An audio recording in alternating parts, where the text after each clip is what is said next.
오늘은 맥주 감사절입니다. 맥주 감사절이라고 하는 절기는 구약 절기이고 또 신약 시대를 살고 있는 우리의 시대의 시간표와 사실은 맞지 않습니다. 해마다 7월 첫째 주일을 맥주 감사절로 보내고 있습니다만 이 절기는 성령 강림절과 함께 묶여져 있는 절기로 지키는 것이 옳을 것 같습니다. 그럼에도 불구하고 신약 교회인 우리가 왜 구약 절기인 맥주 감사절을 아직도 지키고 있을까? 이렇게 이유를 묻는다면 저는 그 이유가 두 가지 정도 된다라고 말씀을 드리고 싶습니다. 먼저는 시기 때문입니다. 7월 첫째 주에 맥주 감사절을 항상 지키기 때문에 상반기를 보내고 하반기를 시작하는 이 지점에서 감사함으로 반년을 돌아보자 하는 의미를 가지고 있는 것이지. 그래서 상반기를 하나님께서 어떻게 지나오게 하셨는지에 대한 감사가 맥주 감사절에는 포함되어져 있습니다. 맥주 감사절을 지킨다는 의미는 하나님 지난 반년 지켜주셔서 감사합니다 하는 의미가 담겨 있다는 것이지. 그리고 7월 첫째 주, 그러니까 하반기를 시작하면서 하나님 남은 반년도 지켜주십시오 하는 기도의 소원이 포함되어 있는 것입니다. 그런 점에서 교회는 맥주 감사절을 통해 지나온 반년, 남은 반년을 생각하는 시간으로 감사절을 지키는 것입니다. 저희 교회는 여기에 한 가지 이유를 덧붙입니다. 맥주 감사절을 지키는 이유는 이제부터, 오늘부터 본격적으로 교육기관의 여름 행사가 시작됩니다. 교육기관의 여름 행사를 보다 더 기억하고 함께하고 또 지지하고자 우리는 맥주 감사절을 통해 여름 행사를 지원하는 헌금으로서 맥주 감사절 헌금을 하게 되는 것이지. 사실 광고만 해도 됩니다. 성경학교는 어떻게 할 것이고요, 우리 조청부 수련은 어떻게 할 것이요, 이렇게 광고만 해도 됩니다만 그럼에도 불구하고 물질이 있으면 우리의 마음이 함께 더 강하게 나타나는 것을 부인할 수 없습니다. 그런 점에서 여러분, 우리 아이들 기억해 주십시오. 여름 행사 기억해 주십시오. 그리고 우리가 했던 이 헌금을 통해 여름 행사를 진행하려고 합니다. 이런 의미를 담고 맥주 감사절을 시작하는 것입니다. 맥주 감사절에 대해서 우리가 기억해야 될 것이 또 하나 있다면 이 맥주 감사절을 통해 하반기 사역도 함께 시작이 됩니다. 짧게 7월 8월 이 주일 강단에 대해서 광고 말씀을 드리자면 다음 주일에는 최주소 목사님이 설교를 하게 됩니다. 그리고 그 다음 주에는 김동재 목사님이 설교를 하게 됩니다. 한 분은 휴가 가기 전에 설교를 하게 되고 한 분은 휴가를 다녀와서 설교를 하게 됩니다. 이렇게 하는 목적 중에 하나는 늘 말씀드립니다만 한 사람의 목회자를 잘 훈련시키는 일이 이후에 교회 하나를 세우는 것과 같기 때문에 안수를 받고 목사가 되신 분들에게 강단 설교를 하게 함으로 훈련을 하고자 하는 목적도 있고 또 계속해서 저를 통해서가 아니라 함께 교회의 목사가 된 두 분들을 통해 하나님의 뜻을 듣고자 하는 목적도 있습니다. 제게는 개인적으로 이 두 분이 설교함으로 그 다음 설교를 준비할 수 있는 시간이 생기기 때문인데요. 셋째 주 지나고 넷째 주부터 8월 마지막 주까지 저는 기도에 관한 설교를 하려고 합니다. 기도에 관한 설교를 주기도문을 통해서 기도가 뭐지? 어떻게 기도해야 하나님이 들으시는 기도가 되는가 하는 것에 대해 설교를 하려고 하는 것이지. 그런 점에서 보자면 오늘 저의 이 설교는 기도에 대한 첫 설교가 됩니다. 그런 점에서 고민이 한 가지 생겼습니다. 추수감사절이니까 감사절 설교를 해야 될 것 같습니다. 이제 앞으로 기도에 관한 주제 설교를 해야 되니까 기도에 관한 설교도 해야 될 것 같습니다. 이 두 가지 고민이 저에게 생겨서 지난 한 주간 대학생대회에 참석하면서 계속해서 고민은 도대체 감사와 기도를 어떻게 연결시키지? 어떻게 해야 감사와 기도에 대한 설교를 각각 다 잘할 수 있을까 하는 고민을 하게 된 것입니다.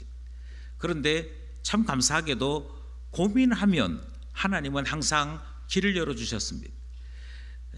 시간이 조금 남아서 책을 한 권 잡게 되었습니다. 이 책은 누군가가 이 책에 대한 서평을 써달라고 오래전에 부탁한 것인데 계속 미루다가 대학생 대회에 가서 한번 이 책의 서평을 써보자 하고 책을 열게 되었습니다.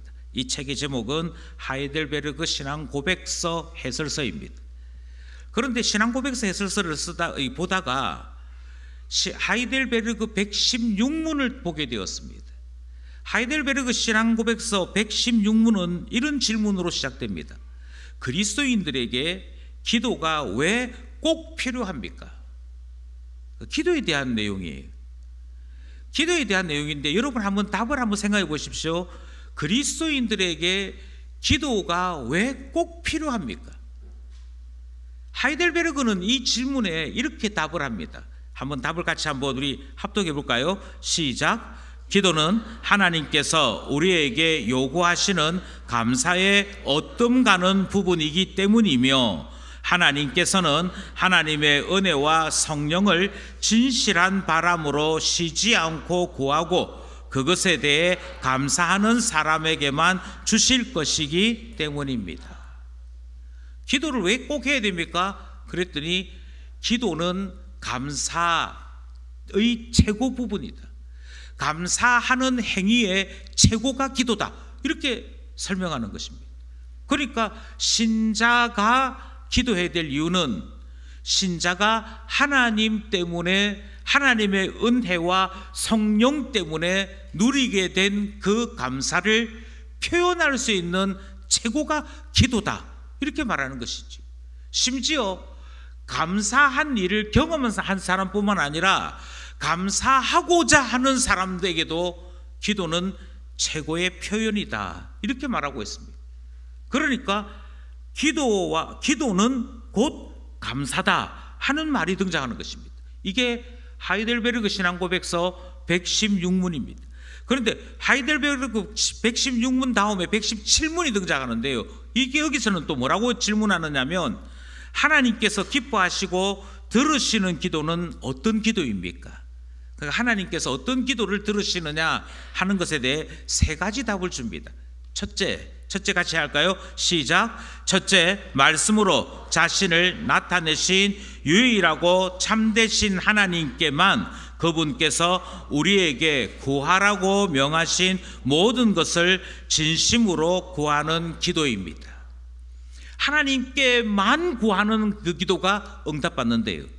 하나님께만 기도하는 것뿐 아니라 하나님께서 구하라고 명하신 것들을 구하는 것, 그것을 진심으로 구할 때 하나님께서 반드시 응답하신다라고 가르쳐 주므로 기도의 강구가 어떤 것이 될 것인지를 답으로 설명합니다. 그럼 하나님이 반드시 응답하신다는 거죠.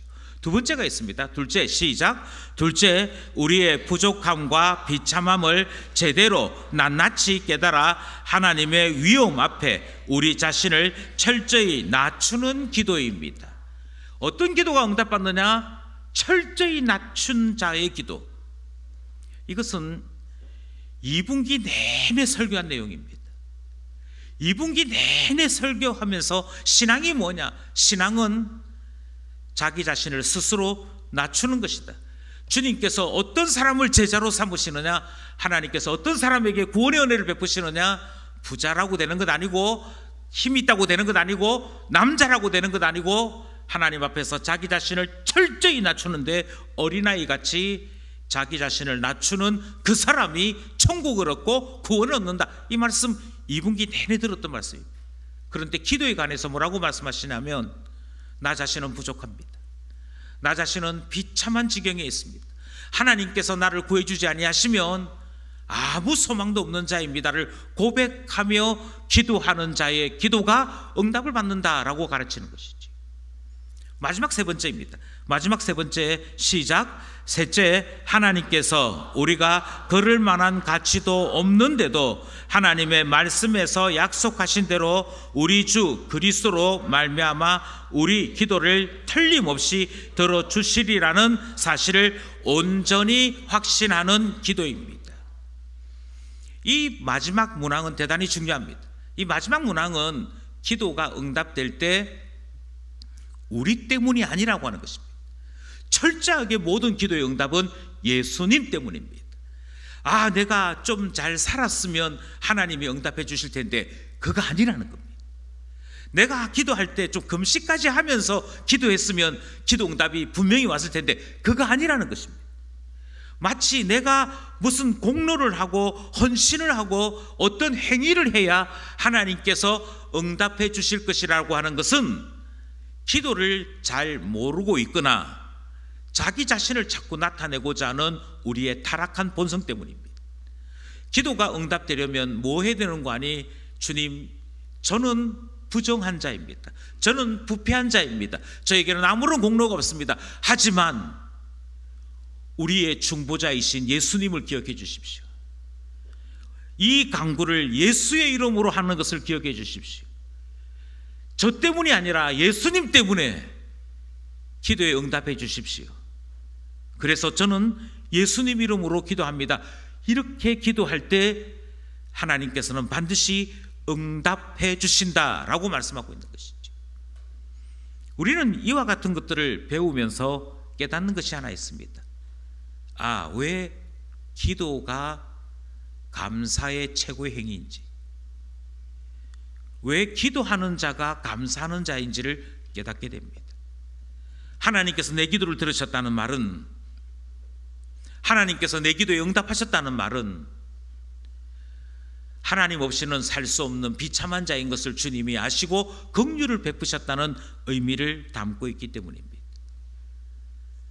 하나님 앞에 기도하면서 감사할 수밖에 없는 것은 나 자신의 모습으로는 도무지 응답받을 수 없는 것이 분명함에도 나를 사랑하시는 예수님 때문에 하나님께서 응답해 주셨다라고 하는 분명한 사실이 있기 때문이죠.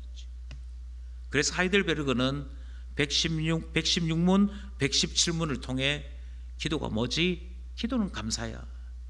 어떤 기도가 응답받지? 하나님을 인정해야 돼. 하나님의 말씀대로 간구하는 것, 하나님 앞에 나올 때 자기 자신을 낮추는 것 뿐만 아니라 모든 기도는 예수님 때문에 응답받는 거야를 기억하는 사람이 하나님 앞에 응답받는 자로 산다라고 가르치고 있는 것이죠. 이런 점에서 우리는 맥주 감사절 기도에 대해 생각하고 감사에 대해 생각하려고 하는 것입니다. 그리고 바라기는 이 맥주 감사절을 지나고 난 다음에 우리의 기도 생활이 풍성했으면 좋겠습니다. 우리가 하나님 앞에 드리는 감사가 풍성하고 깊었으면 좋겠습니다. 바로 그런 이 소원을 가지고 본문을 보려고 하는 것이지. 오늘 본문이 동일하게 우리에게 말씀하고 있습니다. 먼저 분명하게 말씀드릴 수 있는 것은 신약 성경에 나오는 구절 가운데 여기에 등장하는 16, 17, 18절은 짧은 성경 구절에 속합니다. 우리가 읽을 때 합독해서 읽어도 웬만한 구절 한 절 정도밖에 되지 않는 분량이 여기에 포함되어 있죠. 짧은 3개의 구절이 오늘 본문입니다. 그런데 한 절 한 절마다 우리 하나님께서 권고하시는 말씀을 포함시키셨습니다. 이 짧은 3개의 절에 3개의 명령이 포함되어 있는 것이죠. 이 3개의 권고가 무엇이냐면 하나는 기뻐하라는 것이고, 두 번째는 기도하라는 것이고, 세 번째는 감사라는 것입니다. 본문이 기도에 대해서 말씀하고 있고 감사에 대해서 말씀하고 있는 것을 봅니다. 이 말씀을 들을 때 중요한 것이 있습니다. 이 말씀을 듣고 난 다음에 우리가 이 말씀대로 살아야겠는데 어떻게 살지라고 하는 것을 생각할 때 불신자와 신자는 분명한 차이점을 나타낸다는 것입니다. 다시 말씀드립니다. 이 3개의 말씀을 들었습니다.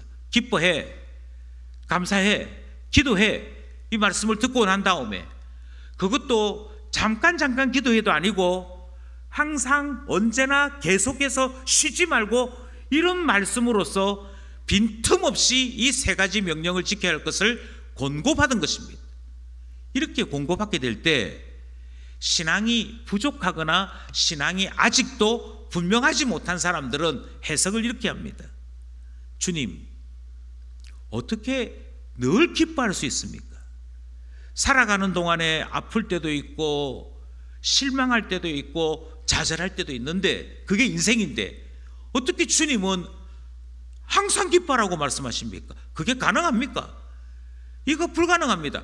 이렇게 해야만 천국 간다면 저는 천국 못 갈 것 같아요 라고 생각한다는 것입니다. 이렇게 생각하는 이유는 무엇이지요? 이렇게 생각하는 이유는 딱 한 가지입니다. 이 말씀을 내 힘으로 지키려다 보니, 내가 처해 있는 상황에 맞춰 지키려다 보니 하나님 앞에 자꾸만 반문하게 되는 겁니다. 이게 어떻게 가능해요? 이게 어떻게 이루어질 수 있어요? 기뻐하라면 그렇습니까? 감사하라도 마찬가지지 않습니까? 기도하라도 마찬가지지 않습니까? 어떻게 쉬지 않고 기도할 수 있습니까? 어떻게 우리의 감사가 모든 일에 다 감사합니다, 감사합니다 할 수 있습니까? 어떤 일들은 악한 자의 행동이라, 악한 자의 모습이라 분노해야 되고 그것에 대하여 저항해야 되는데 어떻게 그런 순간에도 감사할 수 있단 말입니까? 우리의 질문은 끊임없이 재생산됩니다. 이유는 간단합니다. 믿음이 약해서입니다. 다르게 말씀드리면 우리의 신앙이 참 신자로서의 분명한 신앙으로 굳어지지 않아서 그렇습니다. 아니 그러면 목사님, 참 신자들은 이 말씀을 들을 때 어떻게 듣는데요? 예, 신자들은 하나님의 권고의 말씀을 들을 때 다르게 해석합니다. 이것이 중요합니다. 이게 이해가 되지 않으면 우리는 하나님 말씀을 들을 때마다 우리 스스로 필터링을 합니다. 이건 가능해, 이까지는 할 수 있을 것 같아, 이거는 불가능해, 쉬워. 그리고는 설교를 들을 때 내가 할 수 있을 만한 일에는 기뻐하고 할 수 없는 일에는 에휴 불가능해, 머리를 젓는 행동을 한다는 것이지. 이유는 간단합니다. 분명합니다. 참 신자로 아직 다 자라지 못해서 그렇습니다. 그럼 참 신자는 어떻게 되는데요? 예, 참 신자는 하나님을 인정합니다. 하나님께서 우리에게 말씀을 주실 때 마치 누군가가 괴롭히기 위해서 하는 명령이 아니라 하나님께서 함께 하는 자에게 주시는 하나님의 명령인 것을 기억합니다. 이 명령을 내가 들을 때에도 하나님이 함께 하십니다. 이 명령을 행하고자 할 때도 하나님이 함께 하십니다.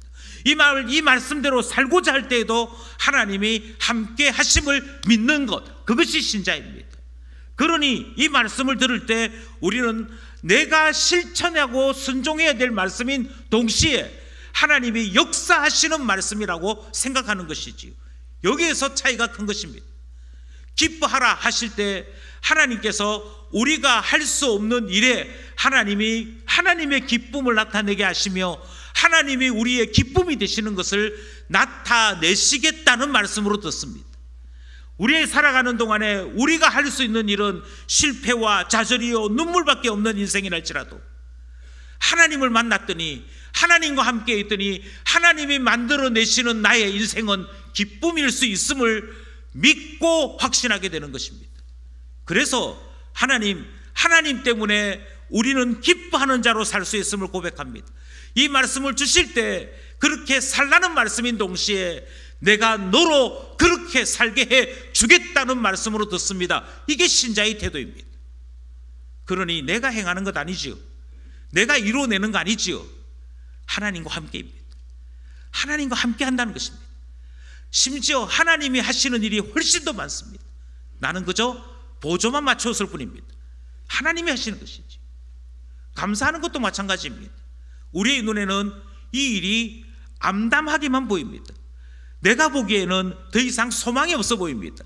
그러나 다시금 말씀드립니다. 지나가 보면 하나님의 큰 그림이 이해가 되기 시작합니다. 이래서 이 일을 나에게 닥치게 하셨구나. 하나님께서는 이래서 이런 일을 경험하게 하셨구나. 어떤 한 사람이 기도로 유명한 분이 있었습니다. 당신은 어떻게 하다가 기도의 사람이 되었습니까?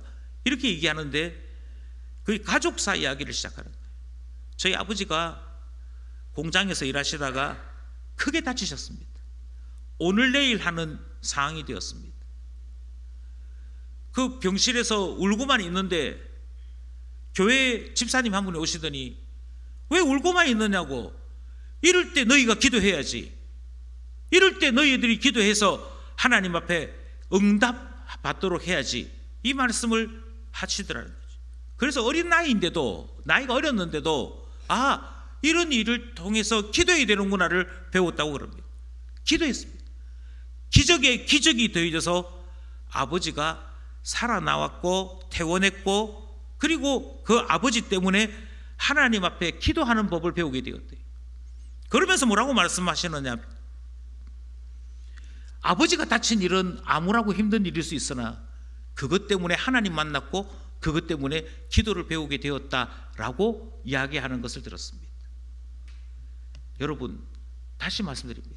돌아보면, 곰곰이 생각해 보면 하나님께서 모든 일에 감사하도록 이끄시는 것을 보게 됩니다. 어떤 사람들이 이 감사를 누리게 됩니까? 하나님이 그리스도 안에서 우리에게 응답하시는 것을 고백하는 자예요. 하나님께서 우리에게 응답을 베풀어 주시고 하나님을 경험케 하시려고 이 일을 시작하셨음을 믿는 자에게, 그 사람들에게는 그의 삶 속에 일어나는 모든 일이 감사거리가 되는 줄 믿습니다. 그래서 성경은 우리에게 이렇게 가르치고 있는 것입니다. 이 말씀을 들을 때 여러분, 내 힘으로 나 혼자 이 말씀을 실천해야 되는 것으로 생각하지 마십시오. 데살로니가 전서가 그것을 강력하게 얘기합니다. 여러분 기뻐하십시오. 여러분 감사하십시오. 여러분 기도하십시오. 이 다음에 16, 17, 18절 이 말씀을 하고 난 다음에 19절에서 뭐라고 얘기하느냐 하면, 여러분 성령을 소멸하지 마십시오. 이게 무슨 말입니까? 성령 하나님이 계시다는 것, 성령 하나님이 여러분에게 역사하고 계신다는 것, 성령 하나님께서 여러분 곁에서 여러분을 붙잡고 계신다는 것 잊어버리거나 없는 듯이 생각하지 마십시오. 성령을 소멸하지 마십시오. 성령님이 역사하십니다. 성령님이 함께 하십니다. 성령님이 이 일을 가능하게 하십니다. 이 말씀 아닙니까? 그러니 데살로니가 전서는 우리에게 감사와 기도가 얼마만큼 중요한 것인지를 거듭 강조합니다. 신자만 이 일을 할 수 있습니다. 왜냐하면 나의 일이 아니기 때문입니다. 나만의 일이 아니기 때문입니다. 지금도 역사하시는 성령께서 행하시는 일이고 하나님께서 행하시는 일이기 때문에 기뻐할 수 있습니다. 감사할 수 있습니다. 기도할 수 있습니다. 19절만 그렇게 얘기합니까? 아니요, 23절도 이 권면 다음에 하나님이 함께 하신다는 사실을 강조하고 있습니다. 23절 함께 합독합시다. 시작. 평강의 하나님이 친히 너희를 온전히 거룩하게 하시고 또 너희의 온 영과 혼과 몸이 우리 주 예수 그리스도께서 강림하실 때에 흠없게 보존되기를 원하노라. 너희들 잘해야 돼. 죄에 빠지거나 사탄한테 끌려가거나 그러면 큰일 나는 거야. 이렇게 공고하시지 않습니다. 평강의 하나님이, 너희를 안전하게 지키시는 하나님이, 너희들에게 하늘의 위로를 전해주시는 우리 하나님이 너희 한 사람 한 사람을 거룩하게 하실 것이에요. 너희 한 사람 한 사람의 영과 혼과 몸이 주님 다시 오시는 그날까지, 예수 그리스도 강림하실 때까지 흠없게 보존하실 것이야. 그것을 믿고 기도해. 그러면 하나님이 이루시는 거야. 이 말씀하고 있는 것이죠. 이 말씀이 말하는 핵심이 무엇입니까? 우리가 해야 할 일인데 우리에게만 맡겨진 일 아니라는 것입니다. 사실은 하나님이 다 하십니다. 하나님이 다 이루십니다. 하나님 사탄에게 빠지지 않기를 원합니다. 유혹에 빠지지 않기를 원합니다. 진리 아닌 거짓에 속지 않기를 원합니다. 이렇게 기도할 때 다시 말씀드립니다. 하나님, 거짓된 것에 속지 않겠습니다. 이단에게 빠지지 않겠습니다. 이런 동시, 나의 고백인 동시에 사실은 기도지 않습니까? 하나님 해주십시오. 이끌어 주십시오. 하지 않습니까? 그러니 누가 기도합니까? 하나님을 믿는 자가 기도합니다. 누가 기도합니까? 하나님의 역사하심을 경험한 자가 기도합니다. 24절은요 이렇게 얘기합니다. 지금까지 했던 권면이 있잖아, 내가 지금까지 알려줬던 권고 있잖아, 그거 누가 이루는 줄 알아? 너희가 아니야. 너희를 이렇게 부르시니 이 일을 이루어내시는 거야. 24절 합독합시다. 시작. 너희를 부르시는 이는 미쁘시니 그가 또한 이루시리라. 이 말씀 앞에 마음 깊은 아멘이 있기를 원합니다. 하나님이 이루시는구나. 하나님 때문에 우리가 살아가고 있구나. 하나님 때문에 나의 삶이, 나의 영혼이 보존되고 있구나를 고백하는 신자 되기 원합니다. 그래서 16절, 17절, 18절 말씀을 주시고 난 다음에 24절에서 하나님이 이루시는 거예요. 그걸 경험해 이 말씀하고 있는 것 아닙니까? 예, 신자와 불신자는 이렇게 구별됩니다. 교회당 안에 똑같이 있어도요 구별됩니다. 똑같이 이야기하고 똑같이 밥 먹어도요 구별됩니다. 신자는 모든 일을 만날 때 하나님을 찾습니다. 하나님을 부르짖습니다. 불신자는 어떤 좋은 일이든 어떤 나쁜 일이든 나의 입장과 나의 유익을 생각합니다. 이게 나 하나 부끄럽게 만들려고 하는 말씀이지 이건 불신자의 생각입니다. 할 수 없지만 하나님이 함께 하시면 가능한 줄 믿습니다. 이건 신자의 생각입니다. 그러니 여러분 왜 기도해야겠습니까? 바로 그 하나님을 인정하기 때문입니다. 많은 사람들이 아유 안 된대 이렇게 할 때에도 아니 모든 일의 결정은 하나님께 있습니다. 하나님이 이루십니다. 그러므로 저는 기도할 뿐입니다. 이렇게 말하게 되는 것이죠. 사랑하는 기쁜 가족 여러분, 기도하는 사람은 감사하는 사람입니다. 감사하는 사람은 기도하게 되어 있습니다. 이 사실을 꼭 기억하셨으면 좋겠습니다. 이제 저는 설교를 마무리 지으면서 이렇게 다시 한번 정리하고 싶습니다. 신자는 어떤 사람이냐? 신자는 기도하는 사람입니다. 하나님을 믿기에 우리가 할 수 있는 게 무엇이냐? 그건 하나님 찾는 것입니다. 하나님을 모르는 사람들은 하나님 찾지 않습니다. 그런데 하나님을 아는 사람들은 좋은 일에도 나쁜 일에도 하나님을 찾습니다. 저에게 이와 같은 놀라운 기쁜 날을 주신 하나님 찾습니다. 하나님 지금 제 마음은 떨리고 두렵습니다. 하나님 찾습니다. 그러니 신자는 기도하는 것이지요. 여러분 곰곰이 한번 생각해 보십시오. 신자에게 기도를 주시고 그 기도에 응답하심으로 감사하는 자로 살게 하신 하나님이 얼마나 놀랍습니까? 만약 하나님께서 우리에게 기도를 허락지 아니하시고 우리 스스로 살아라고 했더라면 얼마나 힘들었겠습니까? 그런데 하나님은 기도하라고 말씀하시는 것이지요. 하나님을 찾으라고 말씀하시는 것이지요. 언제든지 무슨 일이든지 하나님 앞에 나오면 하나님께서 기쁨으로 바꿔놓으시겠다라고 말씀하시는 것 아닙니까? 여기에 우리의 마음이 결정되기를 원합니다. 알아서 해. 인생은 네가 살아가는 거야. 네가 결정한 것, 네가 책임지는 거야. 이렇게 하나님이 하셨더라면 얼마나 우리의 인생이 힘들고 지치고 무너졌겠습니까? 그런데 하나님께서 이렇게 말씀하십니다. 모든 것은 내가 이루어. 내가 하는 거야. 그래서 뭐 하라고요? 기도하라 하시지 않습니다. 하나님, 모든 결정이 하나님께 있는 줄을 믿습니다. 그래서 기도합니다. 하나님 찾습니다. 그가 하라는 거 알겠습니다. 여러분 오늘 본문 말씀을 통해서 우리가 들은 것이 무엇입니까? 기도의 응답이 나에게 있는 것이라면 얼마나 힘들었겠습니까? 내가 딱 지켜보고 있어. 너 하는 거 보고 네가 신자답게 똑바로 살면 내가 응답해 줄게. 이렇게 하셨더라면 우리가 도대체 기도 응답을 한 개나 두 개나 받을 만 했겠습니까? 하는 것 보고라고 말씀하지 아니하시고 우리 하나님께서 그리스도 때문에, 예수님 때문에 너를 위하여 십자가 지고 보혈의 피를 흘리시며 대속의 은혜를 베푸신 예수님 때문에 너의 기도에 응답한다라고 말씀하신다고. 얼마나 놀라운 일입니까? 아무 공로 없어도, 선하게 행동한 것 아무것도 없어도, 여전히 우리 안에 타락된 생각과 부패한 것이 있어도 흔들리지 아니하시는 하나님의 약속은 그리스도 예수 안에서 하나님은 응답하신다는 것입니다. 그럼 뭐겠습니까? 기도해야지. 뭐겠습니까? 예수 이름으로 우리에게 응답하시는 하나님 앞에 감사할 것밖에 더 있겠습니까?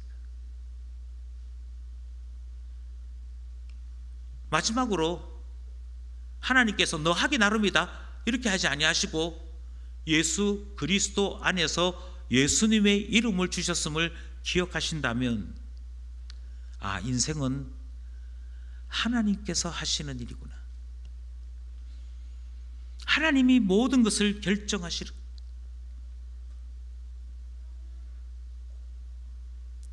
하나님께서 어느 날 예수님께서 어느 날 제자들을 갈릴리 호수 한가운데로 데리고 가셨습니다.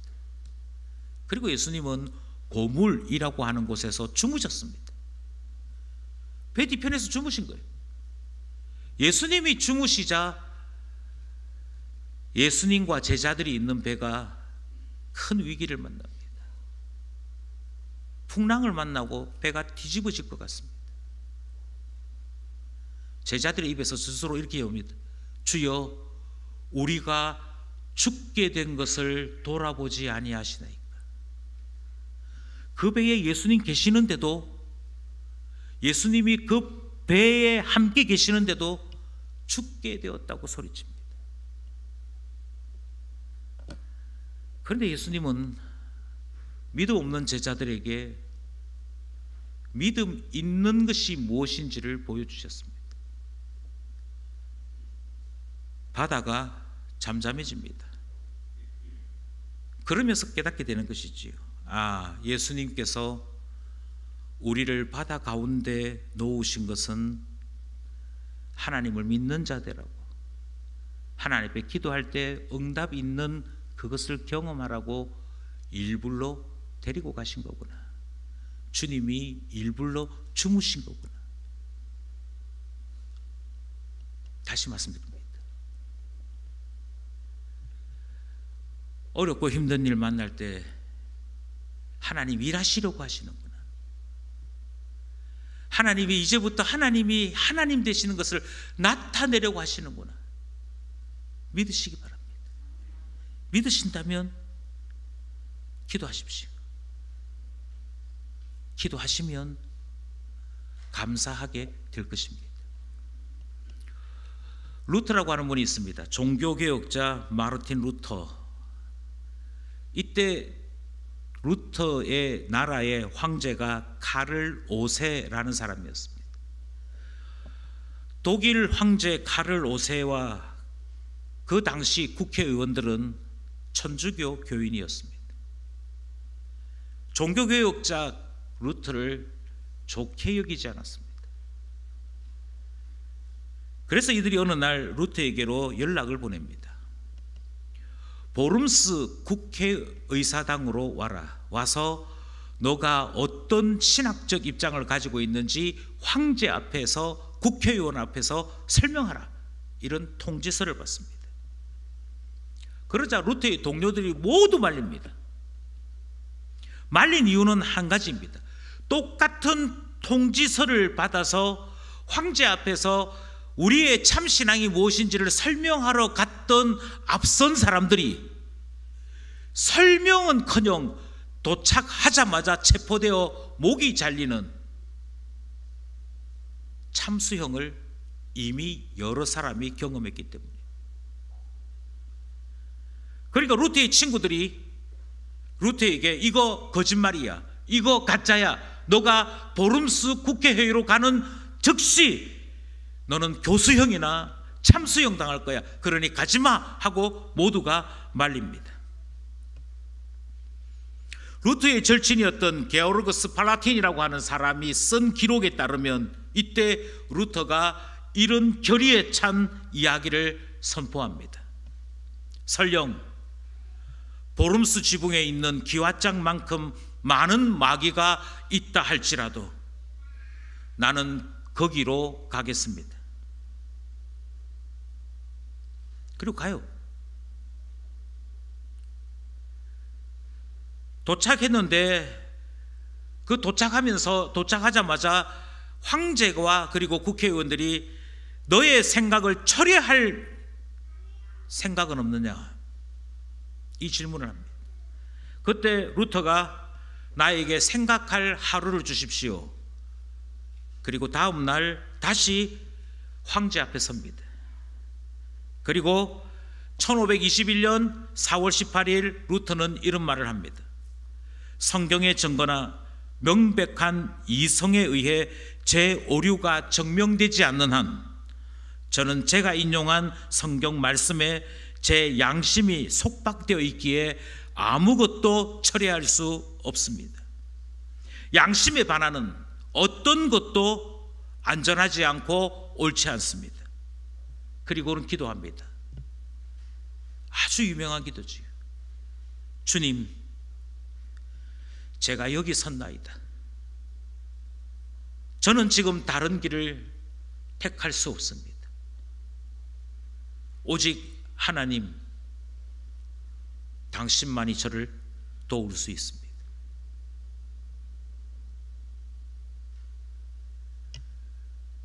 이 기도가 드려졌습니다. 그래서 어떻게 됐냐고요? 죽을 줄 알았던 루터가 돌아옵니다. 돌아오는데 황제가 미리 루터가 살고 있는 집을 알았고 가는 길에 어떻게 처치하면 되겠다 하는 계획을 세웠습니다. 그러니까 그대로 집으로 갔으면 앞에 선배들이 죽었던 것처럼 루터는 길에서 죽을 뻔했습니다. 그런데 보름스 국회의회에서 루터가 신앙 고백에 대해서 이야기하고 확신에 차서 하나님 말씀이 아닌 것에 내 양심을 팔 수 없다라고 선언했을 때 감동을 받은 이가 하나 있었습니다. 이 사람은 작센의 선제후 프레드릭이라고 하는 사람이었습니다. 그리고 이 프레드릭 제후는 황제의 계획을 잘 알고 있었습니다. 그래서 집으로 가고 있는 루터를 도중에 납치해서 자기가 지배하는 성, 그 성 안에 루터를 모시게 됩니다. 당신이 여기 있다는 거 누구에게도 알리지 마십시오. 당신이 이 성에 머무는 동안에 필요한 모든 것을 내가 제공하겠습니다. 그러니 아무 생각하지 말고 당신은 하나님께로부터 받은 당신의 사명에 집중하십시오.